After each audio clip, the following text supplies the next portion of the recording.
Salut à tous, c'est Bébé Gigi. Aujourd'hui, je vais interviewer le fondateur de Renaissance Nationale, un mouvement politique. Et donc, n'hésitez pas à me dire en commentaire ce que vous pensez de ce mouvement et aussi si vous avez une idée de son orientation. Et donc, je vous laisse la parole et je vous laisse vous présenter.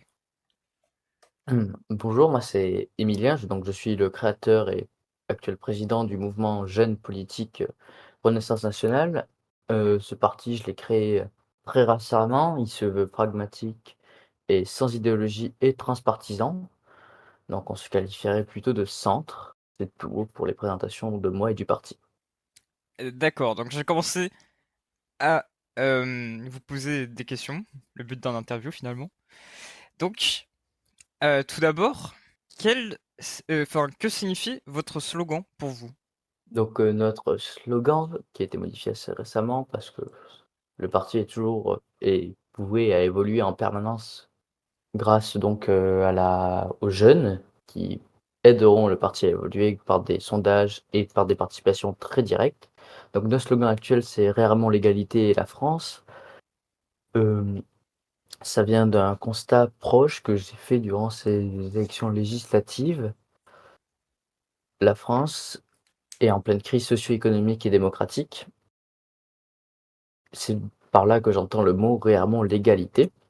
Il y a aussi tout un pan géopolitique que j'explore avec la phrase donc «Réarmons la France», car la France, et se trouve dans un contexte assez tendu avec ses voisins plus ou moins éloignés tels que la Russie, qui pousse les pays d'Europe à se réindustrialiser, militairement parlant, et je pense que c'est un enjeu d'envergure, tout autant que l'égalité et les libertés, que la France se réarme sur ces points.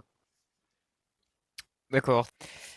Donc, d'ailleurs, vu que vous avez parlé un peu des relations internationales avec la France, ça va avec plusieurs de mes questions. Donc, avez-vous des projets à l'international, tels que des relations diplomatiques, ou que vous aimeriez que la France se mêle à des sujets, conflits ou autres dans le monde? Je pense que la France joue un rôle assez précis sur la scène internationale, un rôle qui remonte à la fin de la Seconde Guerre mondiale grâce à notre place au sein de l'ONU. Nous sommes un pays pilier qui a pour rôle de faire pencher les décisions d'un côté comme de l'autre. C'est un rôle qu'on a perdu peu à peu, mais c'est notre rôle historique. C'est pour ça que la France, je la voudrais plutôt neutre sur les affaires internationales, mais que tout de même, elle défende ses intérêts économiques et les intérêts de ses pays alliés. Il y a des pays qui le demandent, comme en Afrique, s'il y a besoin, ou dans d'autres pays au Moyen-Orient, si nos alliés ou nos amis le veulent. Je pense aussi que au niveau international, la France doit prendre des mesures assez radicales. Tout d'abord, la France doit rétablir une certaine autorité par déjà le fait de contrer les propagandes anti-France que certains de nos alliés et nos ennemis effectuent en permanence dans des pays d'Afrique, dans des pays d'Occident, dans des pays de Chine, qui discréditent la France. Je pense au French bashing et à la propagande anti-France qui sont très fortes en Afrique et en Afrique centrale. D'accord. Et est-ce que vous avez des moyens définis par rapport à vos projets internationaux? Des mesures claires que j'aimerais appliquer, c'est déjà la création j'aimerais créer un programme Erasmus francophone. Comme le nom l'indique, ce serait un Erasmus, mais qui serait réservé que pour aller dans des pays francophones. Des voyages culturels à travers la francophonie, qui est un enjeu majeur pour la France, car ce sont sûrement les pays qui sont les plus à même d'être nos plus proches alliés actuellement. Je pense aux pays d'Afrique francophone, que nous devons resserrer nos liens avec eux. Je pense aux zones francophones telles que le Québec, je pense aussi à la Belgique, à la Suisse, tous ces pays-là qui créent la francophonie, qui créent cette sphère d'influence linguistique. Donc ça, c'est un de mes projets. Il y a, c'est actuellement le seul projet qui serait nouveau, on va dire, parce qu'après il y a des projets qui sont déjà en cours, comme le fait de renforcer la langue française et sa place dans le monde, qui sont des projets qui sont déjà d'actualité. D'accord. Et avez-vous des projets au sein de l'Union européenne? Et si oui, lesquels? Au sein de l'Union européenne, alors, pas spécialement. Nous ne sommes pas pour une union fédérale, nous ne sommes pas pour un État fédéral européen. Nous considérons que l'Union européenne, dans sa forme actuelle, se porte plutôt bien, même si elle outrepasse certaines limites, sur le plan de la justice notamment, mais que purement économiquement et culturellement, l'Union européenne est quelque chose dont nous devons être fiers d'en faire partie. Et donc des projets la concernant, il n'y en a pas spécialement, à part rendre cette union plus forte politiquement et militairement, afin d'assurer la défense des pays membres et de nos identités. D'accord. Avez-vous des projets en rapport avec l'éducation? Et si oui, lesquels? Mon parti propose une réforme complète de l'éducation nationale, allant de la formation de nos enseignants jusqu'aux programmes scolaires et aux emplois du temps. Nous voulons aussi instaurer de nouveaux cours, réduire certains. Nous proposons par exemple la division de certaines heures de cours par 2, afin de réduire le nombre d'heures de cours au strict minimum, permettant à la France d'assurer un bon niveau à l'international, afin que notre bac ne perde pas en valeur. Donc c'est un projet, ça fait partie de nos priorités, ces réformes. C'est un projet qui me tient à cœur et que je souhaite mettre en place s'il en est la possibilité. Ok.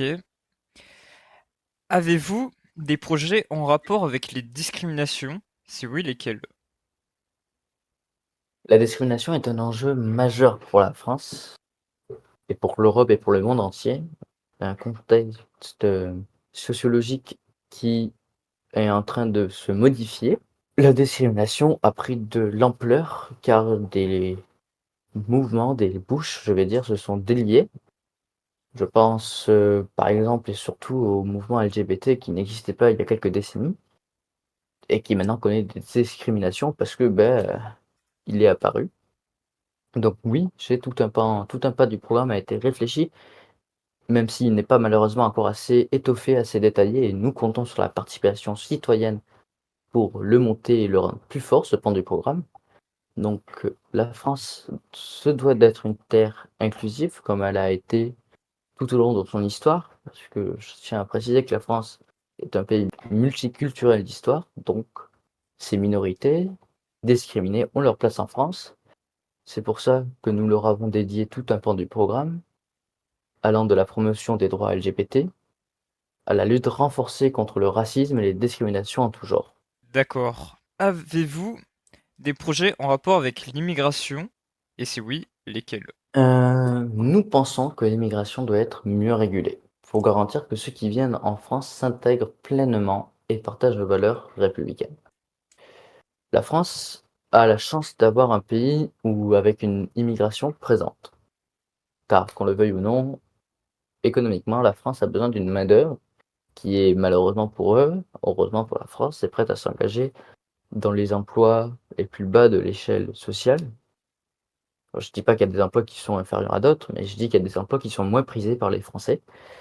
Et cette immigration nous permet de les combler parce que c'est des emplois dont on a besoin et qu'on aura toujours besoin. Par rapport à l'immigration, Renaissance nationale veut la favoriser, mais encore une immigration régulée, contrôlée, qui nous permet de choisir les éléments dans cette immigration qui apporteront le plus à la France ou qui en ont le plus besoin. Je parle de réfugiés écologiques avec les menaces écologiques nouvelles, les réfugiés de guerre, Vous les allez réfugiés dire économiques, climatique? oui. Et en fait, toutes les personnes qui sont dans le besoin et les personnes qui pourront apporter des choses bénéfiques à la France. Parlant du climat, avez-vous des projets en rapport avec l'énergie? Et si oui, lesquels? Mmh, la position de Renaissance nationale sur l'énergie est très claire. Nous sommes Actuellement, même si cela est voué à changer avec les tendances françaises, nous sommes plus pro-nucléaire, car nous voyons dans cette énergie une source d'énergie très propre, ça sur le moyen et court terme. Même si sur le long terme, malheureusement, les déchets nucléaires pourraient s'accumuler et polluer sur plusieurs milliers d'années. Actuellement, le nucléaire, qu'on le veuille ou non, c'est la ressource la plus propre et la plus rentable. Elle est plus propre que les éoliennes et que les panneaux solaires, et elle est bien plus rentable que tout ce qui est pétrolier, tout ça. Donc ça, c'est notre but au niveau donc de la production de l'énergie. On voudrait doubler le parc nucléaire. On aimerait aussi atteindre un mix énergétique entre 75% de nucléaire et 25% d'énergie renouvelable, telles que l'hydraulique, l'éolien, enfin l'éolien offshore, parce qu'on est contre l'éolien terrestre qui défigure nos paysages, et les énergies renouvelables aussi comme les panneaux solaires. On veut aussi arrêter d'importer les énergies. On veut que la France soit autosuffisante au niveau des énergies, car notre réforme écologique n'aurait pas vraiment de sens si on importe des énergies qui sont potentiellement faites avec du pétrole. Et on a une mesure qui me tient à cœur, c'est aussi le fait que chaque maison soit installée d'un système de panneaux solaires financé par l'État, qui permettrait donc déjà d'avoir une autosuffisance accrue pour chaque maison, et aussi de répondre en partie aux coûts, enfin aux besoins énergétiques de la population qui ne cessent d'augmenter avec l'arrivée des nouvelles technologies. D'accord. Ensuite, on va parler de la retraite. Donc, avez-vous des projets en rapport avec la retraite? Et si oui, lesquels? La retraite est un sujet un peu tendu, mais nous considérons qu'actuellement la France, n'étant pas en capacité de renouveler ses générations, a besoin de travailler plus longtemps, dans la mesure de l'acceptable, dans la mesure du possible. C'est pour ça que nous maintiendrons la retraite à 65 ans, il me semble, comme la le parti du président Macron l'a voulu. Mais cependant, nous mettrons en place de meilleurs régimes spéciaux pour les métiers qui demandent le plus de capacité intellectuelle, je vais dire. J'entends par là du fait qu'avec l'âge, on perd en motricité et en capacité de raisonnement, et aussi donc pour les métiers les plus physiques. Je pense notamment aux professions du bâtiment, au personnel de la santé, au personnel de mines et des industries. Et à d'autres régimes spéciaux qui pourront être mis en place plus spécifiquement. D'accord. Et d'ailleurs, donc, on va faire le lien avec le travail. Donc, avez-vous des projets en rapport avec le travail? Et si oui, lesquels? Donc comme je disais tout à l'heure, le travail est quelque chose qui est au cœur des débats en France, qui est c'est pour ça que nous avons un avis positif sur l'immigration, actuelle, c'est qu'on qu'elle considé et on considère que c'est une chance, car, des métiers, ne sont pas pourvus, mais actuellement le parti, ne propose pas de mesures, de réformes concrètes sur le travail, à part peut-être une libération de certains emplois. Enfin, sur le travail, on ne propose pas de mesures directes, on propose des mesures plus sur les entreprises et sur les, entrepreneurs et autres. Et quelles sont ces mesures? Donc là, du coup, ça va me permettre de rejoindre un peu plus le travail, parce que ces mesures touchent directement à ça. Nous, la France, au niveau de l'industrie de ces entreprises, nous visons une réindustrialisation rapide. On veut relocaliser les industries stratégiques, ce qui touche à la technologie, à l'armée, à la défense. Nous voulons créer 500 000 emplois dans l'industrie d'ici 2030, avec des plans de relance sur 5 ans. Pour atteindre ces objectifs, nous allons faire des réformes dans les taxes, dans la fiscalité, pour relancer la croissance économique de la France et sa réindustrialisation, avec des soutiens à l'innovation, hem, des Heu, des baisses d'impôts, de taxes pour les entreprises qui embauchent le plus. pour les entreprises nouvelles aussi, qui seront exonérées d'une partie des impôts. Tout ça rentre en fait dans une grande partie, dans le grand plan économique que nous voulons mettre en place, qui vise à redonner une santé à l'économie française. D'accord. Et donc, tout à l'heure, vous parliez de l'armée, donc j'imagine que vous avez des projets au niveau militaire. Et donc, quels sont-ils et comment Mmh, comptez-vous les mettre en œuvre, si vous le savez déjà? Au niveau militaire, alors le sujet de l'armée en France est un sujet qui est assez important, que je considère assez important au vu de la situation géographique dans le monde. La guerre est clairement aux portes de la France et elle se rapproche de jour en jour. C'est pour ça que nous considérons que la France doit se doter d'une défense qui peut assurer une défense au long terme. Excusez-moi de la répétition. Parce que la France a une armée de métier, une armée hautement équipée technologiquement, mais une armée qui ne peut pas durer dans la durée. Encore excusez-moi pour la répétition. Pas de souci. Les statistiques démontrent que en fait, la France tiendra approximativement 70 jours à peu près dans une guerre, symétrique comme contre un ennemi tel que la Russie ou tout autre pays. C'est pour ça qu'on veut augmenter le budget de la défense à 2,5 du PIB d'ici 2035. Donc c'est à peu près un supplément annuel de 20 milliards d'euros. On veut aussi recruter 30 000 soldats, et on veut moderniser en masse notre arsenal militaire. Moderniser en investissant dans les drones de combat autonomes, dans la cybersécurité et guerre électronique et dans le renforcement de la chance qu'on a. La chance qu'on a, c'est la dissuasion nucléaire. On fait partie des à peu près 8 pays à avoir une arme, à avoir l'arme nucléaire et nous devons l'entretenir en investissant plus dedans. On se fixe aussi des objectifs, on voudrait aussi se fixer des objectifs matériels, parce que la France a un manque de matériel, comme je le disais, on ne peut pas tenir une guerre dans le temps. On veut relancer des débats. Il y a quelques années, le projet PANG a été lancé. C'est un projet de la création d'un nouveau porte-avions français, destiné à remplacer le Charles de Gaulle. Et avant le début de la construction du premier PANG, l'Assemblée nationale a été soumis à un vote pour savoir s'il fallait en créer un second. À notre grand regret, l'Assemblée nationale a voté contre. On veut remettre ce sujet sur la table, car ça permettrait d'avoir un porte-avions actif en permanence, car actuellement, le Charles de Gaulle passe quasiment la moitié de son temps en réparation. Alors même s'il se fait vieux, on peut imaginer que ça sera sûrement le cas avec le PANG. Nous avons aussi des objectifs militaires, de nouvelles mesures, telles que la création d'une force destinée à la défense de nos satellites. Nous voulons investir aussi dans des armes de nouvelles technologies, telles que les armes hypersoniques. On veut créer le dôme de fer français avec un renforcement des capacités de défense antimissile.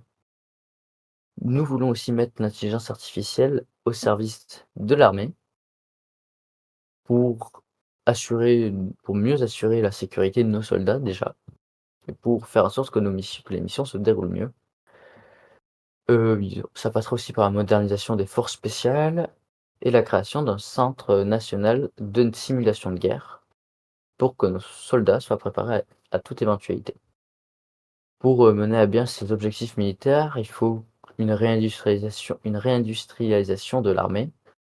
Donc, comme je l'ai abordé sur la question précédente, relocalisation des industries stratégiques, création d'1 million d'emplois et un plan de relance industrielle sur 5 ans, de 50 milliards d'euros.